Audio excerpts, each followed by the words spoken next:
Welcome back. સીધો સંવાદમાં વાત કરી રહ્યા છે આપણે અર્થતંત્રના હાલ બેહાલ, ઉગાવ, રોજગારી, બેરોજગારી, ક્યાંક મોંઘવારી, આ તમામ મુદ્દાઓને લઈને વાત થઈ રહી છે. શું સ્થિતિ છે? ફરી એકવાર તમામ ગેસ્ટ જોડાયા છે. સ્વાગત છે આપનું. પલ્લવીબેન, આપને પ્રશ્ન કરવા માગું છું. ગ્રામીણ અર્થતંત્રની અને શહેરની સ્થિતિની ક્યાંક સરખામણીની આપણે વાત કરીએ, ક્યાંક રોજગારીની વાત કરીએ, ક્યાંક મોંઘવારી, રોજગારી શું સ્થિતિમાં છે, કઈ રીતે જુઓ છો આપ આ બંનેને? ક્યાં આપણે સિમિલર, ક્યાંક આપણે સરખામણી જોવા જઈએ તો આપને શું લાગી રહ્યું છે? ક્યાંક શું વિકાસ છેક છેવાડા સુધી એવો પહોંચ્યો છે? જે ગ્રોથ છે તે શું થશે આગળ જતાં? આપને શું એમાં ચેન્જીસ એવો લાગે છે, બદલાવ જોવા મળશે આવનારા સમયમાં પણ, છેલ્લા પાછલા વર્ષોમાં પણ લાગ્યો હોય તો? જી, ગ્રામીણ ક્ષેત્રની વાત કરું તો હું તો એ લોકોના કોન્ટેક્ટમાં હોઉં છું, એટલે કારણ કે સ્ટુડન્ટ જોડે એસોસિએશનમાં ઘણી વખત મારે વાતચીત થતી હોય છે. તમે ગ્રામીણ ક્ષેત્રની જો વાત કરતા હો તો ગ્રામીણ ક્ષેત્રમાં નો ડાઉટ એ લોકોને એટલી ખબર પડે છે કે મારા એકાઉન્ટમાં આટલા રૂપિયા આવ્યા કે અથવા તો ખેડૂતને આ બેનિફિટ છે. હા, આટલી હું ચોક્કસ અત્યારની જે ગવર્મેન્ટ છે એને એટલી જાગૃતતા લાવી કે ગ્રામીણ ક્ષેત્રમાં એ લોકોને સમજ પડે છે કે ભાઈ અમને આટલા બેનિફિટ મળે છે. પણ આજે જયારે આપણે ઇકોનોમીનો સબ્જેક્ટ લીધો છે તો એમાં એ લોકોને કોઈ એવું આપણે એમ કહીએ કે ભવિષ્યમાં તમને ફાયદો થશે કે નહીં થાય, અથવા તો તમે એને પૂછો કે ભાઈ ઇકોનોમી શું છે, કે આપણે કેટલા આગળ વધ્યા, કે ટેક્સેશન શું છે, તો ધે ડોન્ટ નો. એ લોકોને કોઈ જ જાતનું એવું જાતનું નોલેજ નથી. એ લોકોને ગ્રામીણ અને શહેરી ક્ષેત્રમાં તકલીફ ક્યાં છે કે આપણે લોકોનું મકાન ભાડાથી લઈ અને ડે ટુ ડે ના જે આપણા એક્સપેન્સ છે એમાં એટલી હદે કચડાયેલો આ વર્ગ છે શહેરમાં વાત કરું તો, કે એમાંથી બહાર નીકળવું એટલે આપણે રૂટીન જ પ્રોબ્લેમ એટલા બધા હોય છે કે દેશની આજે શું થઈ, કે દેશની ઇકોનોમી ક્યાં પહોંચી, એમાં લોકોને ઇન્ટરેસ્ટ નથી. આ હું તમને પ્રેક્ટિકલી જે વાત છે એ હું તમને કહું છું કે આજે માણસ પોતે પોતાનામાં એટલો બધો ગૂંચવાયેલો હોય છે કે ઘર કેવી રીતે પૂરું કરવું, કે ઇન્કમ કેવી રીતે વધારવી, જેથી જે માણસ ભાડે રહેતો હોય ઘરનું મકાન કરી શકે. બેંક લોન આપતી હોય છે પણ બેંકના એટલે જાતના હોય છે. એ લોકોને, જે મારા જ છોકરાની વાત કરું તો એને એ ખબર ના હોય કે ભાઈ અત્યારે ટેક્સ જે છે, એમ કે હું આટલું મારી ઇન્કમ છે તો મારે ટેક્સ કેટલો આવશે. એના માટે આખું એ મારે સમજાવવું પડે કે ભાઈ તું આટલું કરીશ તો આમ ટેક્સ આવશે. ટેક્સનું સ્ટ્રક્ચર આપણું એટલું વિચિત્ર છે જે યંગ જનરેશનને સમજ નથી પડતી. એ લોકોને એટલું જ છે કે ભાઈ અત્યારે આપણે કોઈ પણ રીતે 50,000 રૂપિયા કમાવાના છે તો આપણું ઘર છે એ સર્વાઈવ થઈ શકશે. બસ આ યંગ જનરેશનની એક મેન્ટાલિટી. જી જી, આપણે ચંદ્રકાંતભાઈને પ્રશ્ન કરીએ. ચંદ્રકાંતભાઈ, આપને શું લાગે છે? કેમ કે પાછલા કેટલાક વર્ષો હતા, નાના ઉદ્યોગો હતા, મધ્યમ ઉદ્યોગો હતા, કે જનરલ કિરાણાની દુકાન હોય, તમામ એવા ઉદ્યોગો આવી ગયા. પરંતુ હાલની પરિસ્થિતિએ તેમને ઘણી એવી મુશ્કેલીઓ, કેમ કે મોલ બની ગયા, ઇન્ફ્રાસ્ટ્રક્ચર વધ્યું, એવું ઓનલાઈન બિઝનેસ, એવું ઈ કોમર્સ બિઝનેસો અત્યારે વધી ગયા. એટલે ક્યાંક હાલની પરિસ્થિતિમાં આપ કઈ રીતે જોઈ રહ્યા છો? નાના ઉદ્યોગો હોય, મધ્યમ એવા ઉદ્યોગો હોય અને મોટા ઉદ્યોગોની પરિસ્થિતિ, આપણા દેશમાં જે હાલની સ્થિતિ છે તેને કઈ રીતે આપ મૂલવો છો? ધંધાની કોઈ બી ધંધાની વાયબિલિટી માટે તમારે એની ઇકોનોમીઝને જોવી પડે. લાર્જ ઇકોનોમીઝ છે, સ્મોલ ઇકોનોમીઝ છે. જેટલા તમારા ફિક્સ ખર્ચા છે તો કોઈ પણ ધંધામાં એના એ જ રહેવાના છે. હવે જેટલો તમે તમારા બ્રેક ઇવન પોઈન્ટથી ધંધાને વધારો ત્યારે એ ફિક્સ ખર્ચાને કવર કરીને તમે કંઈક કમાણી કરી શકો એવી વસ્તુમાં આવો છો.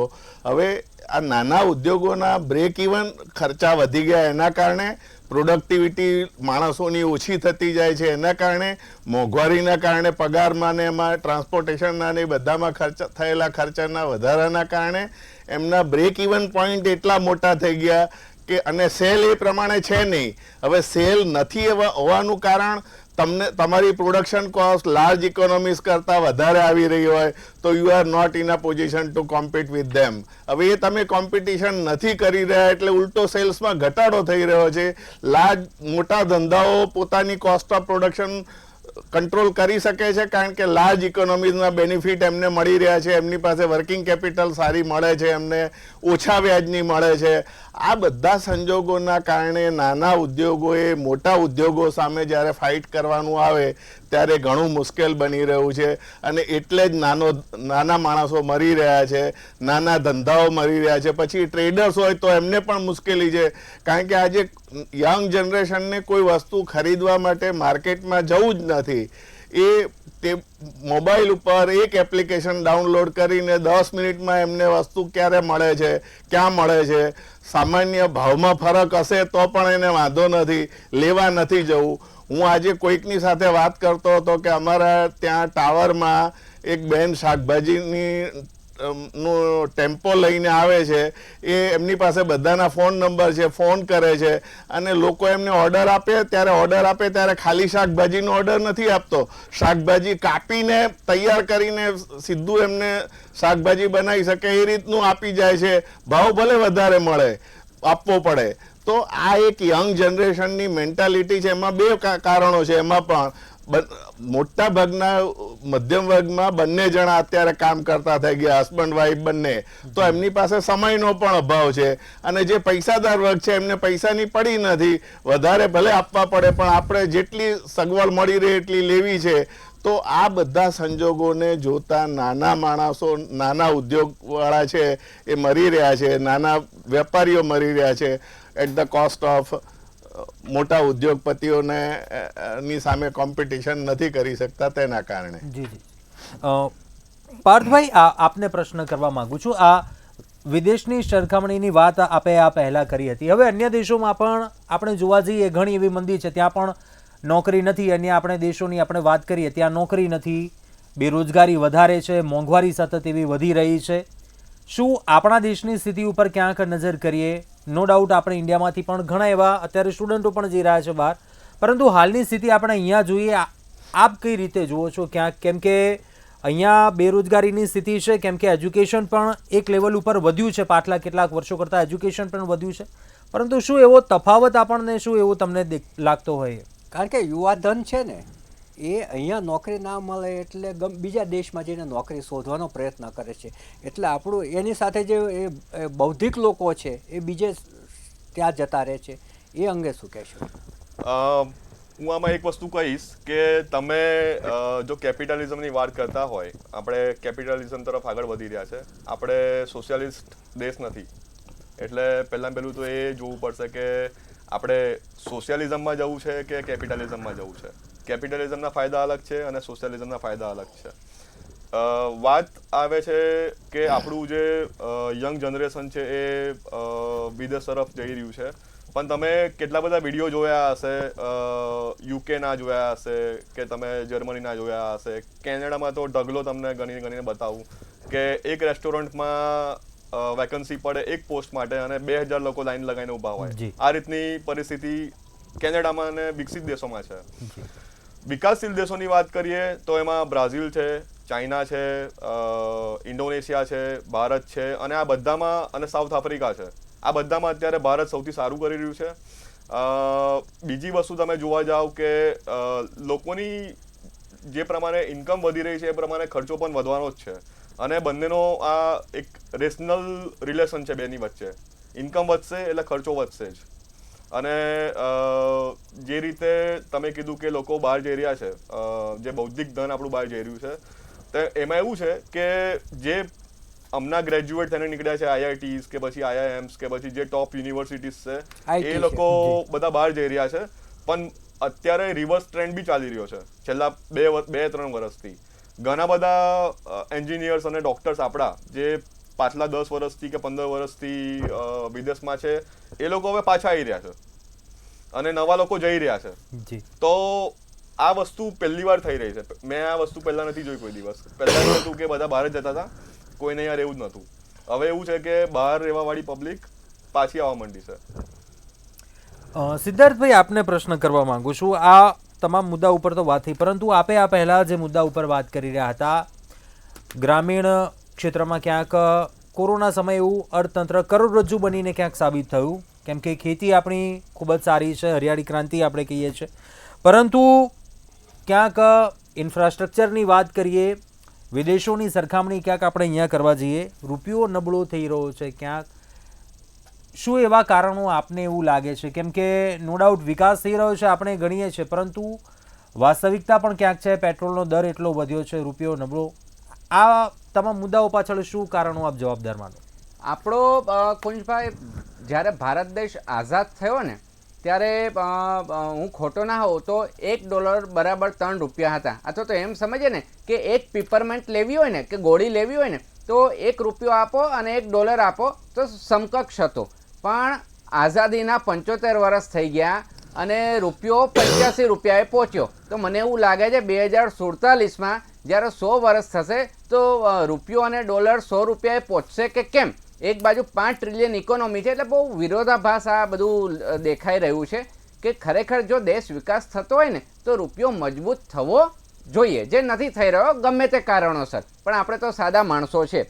ફુગાવો પણ વધી રહ્યો છે તો એ રિઝનેબલ ફુગાવો હોય તો એ વિકાસની નિશાની કહેવાય, પરંતુ અંકરાતીઓ ફુગાવો હોય તો એ વિકાસની નિશાની ના કહેવાય. એ તો લોકોની આવક ખાઈ જાય રાક્ષસની જેમ. એટલે આ ગંભીર મુદ્દે હવે આ વખતના બજેટમાં શું થાય છે એ આપણે આશા રાખી શકીએ. બીજું મોટું લોચા લાપસી એ છે કે આ જે ખાતું તો સરકારમાં જે ખાતું છે ને એ બહુ ડેન્જર છે કે બધાને મલાઈદાર ખાતા જોઈએ છે. તો એની જો પોલિસી ઇમ્પ્લિમેન્ટેશન સાચા હૃદયથી સરદાર પટેલની ભાવનાથી કરવામાં આવે કે જે બાબા સાહેબ આંબેડકરે બંધારણ આપ્યું છે એ હેતુસર જો પોલિસી ઇમ્પ્લિમેન્ટેશન થાય તો 100% ભારતની કેપેસિટી એટલી છે 5 ટ્રિલિયન નહીં, આવનારા વર્ષોમાં 15 ટ્રિલિયન ને અમેરિકાની 25 ટ્રિલિયન હોય તો 25 થી 30 વર્ષમાં આપણે બની શકીએ એમ છે. પરંતુ જે બાબુઓ છે એ એમને શુદ્ધ નિષ્ઠાથી અને જે 4 સ્તંભો છે એ બધા એની રીતે બરાબર કામ કરે તો ભારતની ગતિને કોઈ રોકી શકે એવું નથી. અને જે ડિજિટલ પુશ મળી રહ્યું છે તો એ આનું સાબિત કરે છે કે સૌથી વધારે ફાઇનાન્સ ટ્રાન્ઝેક્શન ઓનલાઈન આખા વિશ્વમાં ભારતમાં થાય છે. એટલે પેલા અમેરિકાવાળા તો મોંમાં આંગળા નાખી ગયા કે ભાઈ તમે આ કઈ રીતે કરી શકો છો. તો એ આપણા યુવા ટેલેન્ટની અનુભવની વડીલો છે તો એ માર્ગદર્શન આપતા રહેતા હોય અને આપણા ટેલેન્ટની ચાડી પૂરે છે કે આપણે પણ કંઈક કરી શકીએ એમ છે. ઉત્પાદન મેન્યુફેક્ચરિંગ ઉપર વાત કરીએ તો મેન્યુફેક્ચરિંગમાં સેમિકન્ડક્ટર ભલે દેર આવે દુરુસ્ત થાય પરંતુ ખૂબ સારું કામ થઈ રહ્યું છે. એટલે ઓવરઓલ ફ્યુચરિસ્ટિક જોઈએ તો બહુ મજબૂત પાયો ભારતનો બની રહ્યો છે. પરંતુ જે નાના મોટા હિકઅપ્સ છે એને સરકારે અને આપણે બધાએ ધ્યાનપૂર્વક લેવા પડે. આમાં હું એક વસ્તુ એડ કરીશ. જે રૂપિયો તૂટવાની વાત છે પણ એમાં પણ તમે વૈશ્વિકીકરણના રીતે તમે જુઓ તો ભારત ચીન પછી અને મેક્સિકો પછી ત્રીજો એકમાત્ર દેશ છે જેનો રૂપિયો જેની કરન્સી $US સામે ત્રીજા નંબરે છે જે તૂટી નથી. -2.6% આપણો રૂપિયો તૂટ્યો છે. જ્યારે તમે બ્રિટિશ પાઉન્ડ જુઓ, તમે યુરો જુઓ, સ્વિસ ફ્રેન્ક જુઓ, જાપાનીઝ યેન જુઓ કે પછી બ્રાઝિલિયન રિયલ જુઓ તો એ લોકોની કરન્સી તો 20% તૂટી છે 2024માં. અને બીજી વસ્તુ રોજગારી ઉપર આજથી 10 વર્ષ પહેલાં મને એવો આઈડિયા નથી કે કોઈનો 5 લાખ પગાર હોય મહિનાનો. આજે હું તમને અમદાવાદમાં 10,000 લોકો બતાવું કે જેનો 5 લાખ પગાર હશે મહિનાનો. તો આ એક બતાવે છે કે ગ્રોથ થઈ રહ્યો છે, સુપર ગ્રોથ થઈ રહ્યો છે. હા, જે ગ્રાઉન્ડ લેવલ પર અને બેઝિક લેવલ ઉપર રોજગારીની જે પ્રોબ્લેમ છે એ સરકારે સોલ્વ કરવી જ જોઈએ. અને મારું એવું માનવું છે કે વોકેશનલ ટ્રેનિંગ કે એ ટાઈપના સેન્ટર સરકારે જેટલા બને એટલા વધારે ઊભા કરવા જોઈએ જેથી કરીને અન્ય દેશોની આપ સરખામણીની વાત કરો છો.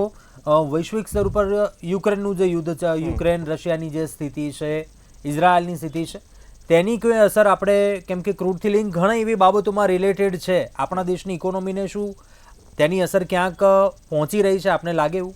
હા, અત્યારે આપણે એકચ્યુઅલી બેસ્ટ પરિસ્થિતિમાં છીએ કેમ કે આપણે રશિયા જોડેથી 40-50% ડિસ્કાઉન્ટ પર આપણે ક્રૂડ ઓઇલ લઈ રહ્યા છે અને આપણે એ જ ક્રૂડ ઓઇલને રિફાઇન કરીને આપણે યુરોપને વેચી રહ્યા છે. યુરોપે એના પર સેન્કશન મૂકેલા છે રશિયા ઉપર અને આપણે એ જ ક્રૂડ ઓઇલને આપણે રિફાઇન કરીને બીજી પ્રોડક્ટ બનાવીને આપણે યુરોપને વેચી રહ્યા છે. બીજી વસ્તુ કે જે ફોરેન ઇન્વેસ્ટમેન્ટની વાત છે, જે એફડીઆઈની વાત છે, તો અત્યારે યુરોપમાં પરિસ્થિતિ એ રીતની છે કે યુરોપની જે મેઇન 2 કન્ટ્રીઝ છે, જે 2 મેઇન દેશો છે લોકોના, જર્મની અને ફ્રાન્સ, તો એ લોકોની જે ઇન્ડસ્ટ્રી છે, જે કંપનીઓ છે, એટલી બધી હેરાન થઈ ગઈ છે આ યુદ્ધના લીધે, રશિયા અને યુક્રેનના યુદ્ધના લીધે. કેમ કે એ લોકોની બેઝિકલી જે એનર્જી છે, ગેસ છે લોકોનો, ઇન્ડસ્ટ્રીને મળી રહે ગેસ, એ રશિયાથી આવતો હતો. 2 પાઇપલાઇન હતી. એક પાઇપલાઇન ઓલરેડી રેડી હતી, નોર્થ સ્ટ્રીમ 1 અને નોર્થ સ્ટ્રીમ 2 જે બનતી હતી, અંડર કન્સ્ટ્રક્શન હતી. પણ યુદ્ધના લીધે એ બંને પાઇપલાઇન તૂટી ગઈ છે. અત્યારે જર્મની અને ફ્રાન્સનું જે ગેસ છે એ કતારથી આવે છે, 4 ગણા મોંઘા ભાવે જે રશિયા આપતું તેના કરતાં. તો અત્યારે સિચ્યુએશન એ છે કે એ લોકો રાહ જોઈને બેઠા છે કે ટ્રમ્પ સરકાર આવીને ચાઇના ઉપર કઈ રીતની એક્શન લે છે. એના પછી આઈડિયા આવશે કે શું થશે, કેમ કે એ લોકો જોડે 2 ઓપ્શન છે. આઈધર એ લોકો ચાઇના જશે કાં તો પછી ભારત આવશે. જી જી જી ચંદ્રકાંતભાઈ, આપણે હવે અહીંયાની ક્યાંક વાત ઉપર આવીએ. આપનું શું માનવું છે? હું સરળ શબ્દોમાં પૂછવા માંગુ તો આપણો મધ્યમ વર્ગ જે આપણા દેશમાં છે, કહીએ કે સામાન્ય કે ખાનગી કંપનીમાં ક્યાંક નોકરી કરતો હોય, જે માણસનો પગાર 20 થી 30 હજાર રૂપિયા લઈને હોય, તેનું મહિનાનું પૂરું નથી થતું. મધ્યમ વર્ગની હાલત સોડી વચ્ચે સોપારી જેવી છે. આ સ્થિતિમાં શું બદલાવ, ચેન્જીસ આપને લાગે છે? હાર્ડ ટાસ્ક ક્યાં વધી ગયો છે આ સ્થિતિ મુજબ? આપને શું લાગે? મધ્યમ વર્ગનો હમણાંનો હું છેલ્લો આંકડો વાંચતો હતો ત્યારે 43 કરોડ લોકો એવા છે આપણા દેશમાં કે જેમની ઇન્કમ વાર્ષિક 5 લાખ રૂપિયાથી 30 લાખ વચ્ચેની ઇન્કમ છે. હવે આ ઇન્કમને તમે આપણે અત્યારની મોંઘવારી અને અત્યારના જે આપણે બી હવે સ્પેન્ડિંગ ઇકોનોમી તરફ જઈ રહ્યા છીએ. આપણી જે એક ઇકોનોમી બચત ઇકોનોમી તરીકે આપણે ઓળખાતા હતા, પણ હવેનું યંગ જનરેશનને એવું નથી વિચાર આવતો કે હું ત્રીજી પેઢી માટે બી કે બીજી પેઢી માટે બચત કરું. તો આપણે સ્પેન્ડિંગ ઇકોનોમી થઈ રહી છે, એટલે ખર્ચા વધતા જાય છે. સામે આવકના સ્ત્રોત એટલા ન હોય તો એ સ્પેન્ડિંગ ઇકોનોમીને સપોર્ટ કરવા માટે અને એનો સ્પેન્ડિંગ પાવર વધારવા માટે સરકારે ઇન્કમ ટેક્સના સ્લેબમાં એવા ફેરફાર કરવા પડે કે જેથી એની ઘરે લઈ જવાની જે આવક છે એ આવક વધે તો એ સ્પેન્ડિંગ વધે તો નાના ઉદ્યોગોને ને એ લોકોને પણ ફાયદો થાય ને આપની જીડીપીમાં પણ એનો સપોર્ટ મળી રહે. તો સરકારે જે ટેક્સના સ્લેબ છે એમાં ફેરફાર કરવા પડશે. સરકારે ટેક્સના અમલીકરણમાં પણ ફેરફાર કરવા પડશે, કારણ કે અત્યારે accountability of the officers is main issue. તમે જે ફેસલેસ એસેસમેન્ટનો કન્સેપ્ટ લાવવામાં આવ્યો, નરેન્દ્રભાઈનો ડ્રીમ પ્રોજેક્ટ આપણા વડાપ્રધાનશ્રીનો, અને બહુ જ સારો કન્સેપ્ટ કે જેનાથી કરપ્શન ઇરેડિકેશનનું બહુ સારું કામ થઈ શકે. એ સારા ઓબ્જેક્ટિવ સાથે આખું જે પ્રકરણ લાવવામાં આવ્યું ઇન્કમ ટેક્સના એક્ટમાં, પણ તમે એનું અમલીકરણ જુઓ તો આ પ્રોજેક્ટ ફેલ જાય એટલા માટે અધિકારીઓ દ્વારા અનાપ શનાપ એસેસમેન્ટ કરવામાં આવ્યા. અમદાવાદમાં ગયા 2023-24 એસેસમેન્ટ યરમાં 400 કરોડના ઉપરના એડિશન થયેલા કેસીસ, 100 ઉપર કેસીસ એવા હતા કે જે બધાએ હાઈકોર્ટમાં સીધું જવું પડ્યું. તમારી પાસે ખરેખર એવું છે કે તમે પહેલાં CIT અપીલ પાસે જાઓ, પછી ટ્રિબ્યુનલ પાસે જાઓ અને પછી હાઈકોર્ટ પાસે જાઓ, પણ પરિસ્થિતિ એવી નિર્માણ કરી દીધી કે બધાએ હાઈકોર્ટ પાસે જવું પડ્યું. અને હાઈકોર્ટના જજ દ્વારા એવા સ્ટ્રિક્ચર પાસ કરવામાં આવ્યા કે સરકાર શું કરી રહી છે, આની જો એકાઉન્ટેબિલિટી નહીં આવે તો આ બધું તમે જે કંઈ ફેસલેસ કરો છો એનો કોઈ મિનિંગ નહીં રહે. તો તમારે કોઈ બી વસ્તુ ખોટી થઈ રહી હોય અધિકારીઓ દ્વારા, તો જેમ માણસ એક SSC કંઈક ભૂલ કરે છે તો તમે ઇન્ટરેસ્ટ પેનલ્ટી નાખો છો, એવા જ પ્રોવિઝન્સ અધિકારીઓ માટે પણ લાવવા જરૂરી છે. પલ્લવીબેન, આપને પ્રશ્ન કરવા માંગુ છું. આપને શું લાગે છે, નોટબંધી આવી, GST લાગુ થયું, એ પછી ક્યાંક કોરોનાનો એવો આપણે સમયગાળો પણ જો ઘણું એવું રોજગારીને લઈને ઘણા એવા ઇસ્યુ પણ આવ્યા, નાના ઉદ્યોગોના ઇસ્યુ થયા. આ તમામ બાબતે કઈ રીતે જુઓ છો આપને? એક મધ્યમ વર્ગનું શું આ બાબતે ક્યાંક સમજવાનો પ્રયાસ કરવો છે? જી કુંજભાઈ, આમાં હું જે પણ કહીશ ને એ સમાજનું એક પ્રતિબિંબ છે એમ માનજો. કારણ કે આજે પર્સનલી ક્યારે હું કઈ વાત કરતી જ નથી. હું એક જે સમાજને જોઈ રહી છું કે આજે ઘરમાં કામ કરતા માણસો હોય એને જોઈ રહી છું, કે આજુબાજુનું સરાઉન્ડિંગ જે એટમોસ્ફિયર જોઈ રહી છું. તો એ લોકો ડે ટુ ડે લાઈફમાં જે સ્ટ્રગલ કરતા હોય છે, એ સ્ટ્રગલને હું તમારા માધ્યમ દ્વારા વ્યક્ત કરું છું, એ લોકોની ભાવનાઓને, એ લોકોની આશાઓને. આમાં કેવું છે કે ચોખ્ખા જે બે ભાગ પડી ગયા છે ને, કે એક અતિ હાઈ પ્રોફાઇલ પર્સનાલિટી છે જે વર્ગ છે, અને બીજો જે છે એક નિમ્ન વર્ગ, મધ્યમ વર્ગ છે. હવે જે અતિ ઉચ્ચતમ વર્ગ છે તો એ લોકોને પૈસાવાળાને એને બધી જ એમ કે સપોઝ આજે જીડીપી વધ્યો ઘટ્યો એને કોઈ ફરક નથી પડવાનો. ફરક કોને પડશે? જે આ ભાઈએ અત્યારે વાત કરી કે ભાઈ 43 કરોડ લોકો, હવે વિચાર કરો કે 140 માંથી 43 કરોડ લોકો મધ્યમ વર્ગ છે.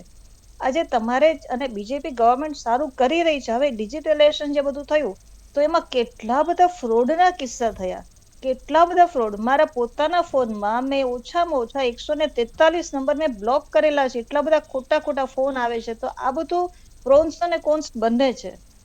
તમે જ્યારે વિકાસ કરો છો ત્યારે આમાં ખાસ કરવાની જરૂર શું છે કે જે પર્ટિક્યુલર અત્યારે જે યંગ જનરેશન છે, યંગ જનરેશન તો હું નહીં કહું પણ એના કરતા બી નાના જે 12થમાં છે કે તમે કોલેજમાં જે સ્ટુડન્ટ છે કે માસ્ટર્સ કરે છે, તો આ લોકોને આ જે છોકરાઓ છે ને કે હું એક એજ્યુકેશન એવી રીતનું પૂરું પાડો કે એ આગળ બીકોમ બીએ થઈને બેઠા ન રહે, એ લોકો કંઈક ઇનોવેટિવ કંઈક આઈડિયા કરે. શિક્ષણમાં ખાસ સુધારો જો કરે ને તો આપણી આ દેશની ખરેખર એટલી બધી ઇન્ટેલિજન્ટ જે અત્યારનું જનરેશન છે, આમ આંગળીના વેઢે લોકો મોબાઈલ ઉપર ધારે કરી શકે, આપણને તો કલ્પના ના આવે ત્યાં તો ક્યાંય ને ક્યાંય પહોંચી ગયા હોય.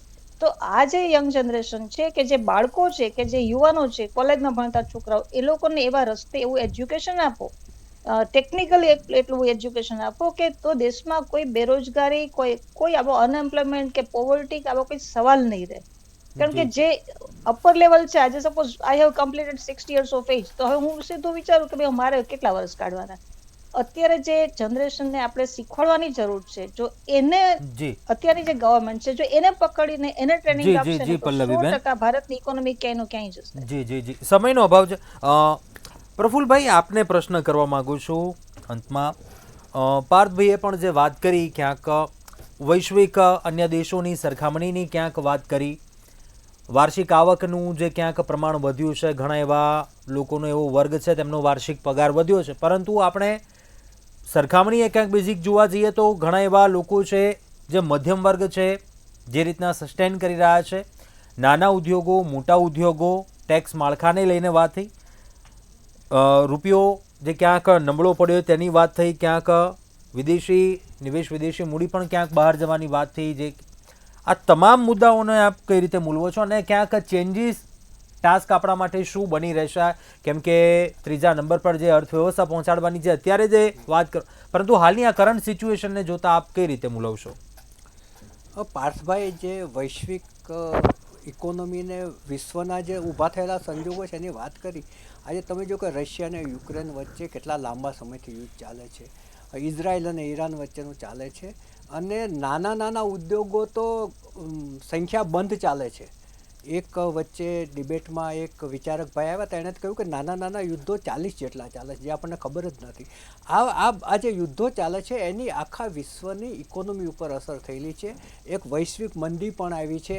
આજે યુક્રેન છે એ બીજા દેશોને અનાજ પૂરું પાડતું, તો હવે અનાજ અત્યારે એ ઉગાડી જ શકતું નથી. એટલે આવા ઘણા બધા જે સંજોગો ઊભા થયા છે, એની સંજોગોની જે આ જે વિશ્વ છે એક નાનું એક ગામડું થઈ ગયું છે, તો એની અસર આપણા દેશમાં પડવાની જ છે, પડ્યા વગર રહે પણ નહીં. કોઈ જ એવી આપણે વિદેશ નીતિને એવું હોય કે અટકાવી, મનમોહનસિંહ છે એણે જ્યારે આખા વિશ્વમાં મંદી હતી ત્યારે એમણે કેટલાક કડક પગલાં લઈ અને અટકાવી શક્યા હતા, પરંતુ બધી વખતે એ શક્ય નથી હોતું. અને જે ઠક્કર સાહેબે વાત કરી લાલ ફિત્તાશાહીની, રેડ ટેપિઝમની, એ 100% ઉદ્યોગો, નાના ઉદ્યોગો, મોટા ઉદ્યોગો બધાને નડે છે. ઘણી વખત તો ભ્રષ્ટાચાર એટલી હદે છે કે લોકો નાના ઉદ્યોગ ચાલતો હોય ને તે બંધ કરી અને અન્યત્ર શિફ્ટ થઈ જાય છે. મારા જ એક મિત્ર વડોદરાની અંદર એનો સારી વસ્તુ ચાલતી હતી, હું જો એનું સ્પષ્ટ કહીશ તો એ ખુલ્લું પડી જશે. તો એ PhD થયેલા હતા, એ સબ્જેક્ટમાં ડૉક્ટરેટ થયેલા હતા, અને એણે એ ઉત્પાદન બંધ કરી અને એક હું અમેરિકા, મારો દીકરો છે હું ત્યાં જતો રહું, હું નાની દુકાન કરીશ, કારણ કે મારે અહીંયા હું જે કમાઉં છું એ મારા માટે કમાઉં છું કે સરકારી અધિકારીઓ માટે એ જ મને ખબર નથી પડતી. આ હદે ભ્રષ્ટાચાર છે નાની મોટી બાબતોમાં. સિદ્ધાર્થભાઈ જે કહ્યું, ખાતું નહીં, સિદ્ધાર્થભાઈ, ખા તું ખા ને હુંય ખાઉં, એમ ખા તું. એટલે આ જે ખાતું છે ને એનાથી લોકો, અને જો એને કારણે જ જે ઠક્કર સાહેબે કહ્યું ને કે એક સારી યોજના હોય તો અમલ નથી થવા દેતા. ભૂતકાળની અંદર જેટલી વહીવટી સુધારણાની વાતો આવી હતી એ અધિકારીઓ ઉડાડી દીધી છે. માધવસિંહ વખતે એક બારી પ્રથા આવી હતી કે એક જ બારીથી કામ થઈ જાય, તો જુદા જુદા 18 ટેબલ ઉપર પૈસા કઈ રીતે વેચાય, એટલે એક બારી પ્રથા બંધ કરી દીધી. ચિમનભાઈ પટેલ વખતે ભ્રષ્ટાચાર નિવારણ અને એવી એક યોજના આવી હતી, ત્વરિત નિવારણ કેન્દ્ર, પ્રશ્નોના ત્વરિત નિવારણ કરો, એ યોજના 1 વર્ષ પછી બંધ કરી દીધી. કેશુબાપા વખતે આવી હતી નાગરિક અધિકાર પત્ર, બંધ કરી દીધી. લોકોને ઉપયોગી કોઈ પણ યોજના હોય તો સરકારી અધિકારીઓ ચાલવા દેતા નથી, એ એટલું જ સત્ય છે. બાકી આપણા દેશની અંદર બહુ જ પોટેન્શિયલ છે, બહુ જ ઘણી બધી શક્તિઓ પડેલી છે. જે પલ્લવીબેને કહ્યું ને કે યુવાનો છે આજે ખૂબ જ શક્તિશાળી છે, એમનો આઈક્યુ છે એ ઘણો ઊંચો છે. અને હવે જે ડિજિટલ ક્રાંતિ છે એના પછી હવે એઆઈ આવશે ત્યારે રોજગારીના માટે તમારે નવી તકોય ઊભી થશે ને રોજગારી ગુમાવવાની તકોય ઊભી થશે, ત્યારે તો આખું વાતાવરણ પણ પલટાશે. એટલે જે પલટાતું વાતાવરણ છે એમાં આપણે એક સારું સ્વપ્ન જોઈએ કે ભારત છે એ 2047માં વિકસિત રાષ્ટ્ર બને, અને આપણું અત્યારે જે અર્થશાસ્ત્રની વાત કરીએ છીએ એનું કોઈ ફૂલ ગુલાબી ચિત્ર ઊભું થાય. હેવ અને હેવ નોટ, ગરીબ અને તવંગર વચ્ચેની જે ખાઈ છે પહોળી થતી જાય છે, એ ઈચ્છે કે થોડી સમતોલ થાય. જી જી હું એક ચોક્કસ. વસ્તુ એડ કરી શકું જી આમાં? જી જી જી એક સેકન્ડ છે. હા, એટલે ટેક્સ સ્લેબમાં મને એવું સાંભળવા મળ્યું છે કે આવનારા બજેટમાં 15 લાખ સુધીની એ લોકો મર્યાદા લાવવાના છે. એટલે બજેટ છે એના પર લોકોની આશા મંડાયેલી છે, લોકોની ચોક્કસ કે આશા બજેટમાં અપેક્ષાઓ કંઈક હોય. સારી વસ્તુ આવશે. જી જી જી ચોક્કસ સમયનો અભાવ છે. પાર્થભાઈ, પ્રફુલભાઈ, પલ્લવીબેન, સિદ્ધાર્થભાઈ, ચંદ્રકાંતભાઈ, આપ તમામ આ ચર્ચામાં જોડાયા, આપનો અભિપ્રાય આપ્યો, ખૂબ ખૂબ આભાર. અંતમાં કહેવાનું એટલું થાય, આવનારા સમયમાં પણ લોકોની પણ આશા અપેક્ષા છે. મધ્યમ વર્ગ ક્યાંક આશા રાખીને બેઠું છે કે મારું શું રોજગારી છે તે ક્યાંક વધવી જોઈએ. ચોક્કસ યુવા વર્ગ આશા રાખીને બેઠું છે, રોજગાર વધે. ગૃહિણીઓ આશા રાખીને બેઠી છે ક્યાંક મોંઘવારી છે તેનું પ્રમાણ ઘટે. પરંતુ ચેન્જીસ પણ શું આવે છે આવનારા સમયમાં, ક્યાંક ઇકોનોમી ક્યાં જઈને અટકે છે, શું સુધારો આવે છે, ચેન્જીસ આવે છે, તે આવનારા સમયમાં જોવું રહ્યું. અત્યારે આ ચર્ચામાં બસ આટલું. વધુ સમાચાર માટે આપ જોતા રહો મંતવ્ય ન્યૂઝ. નમસ્કાર.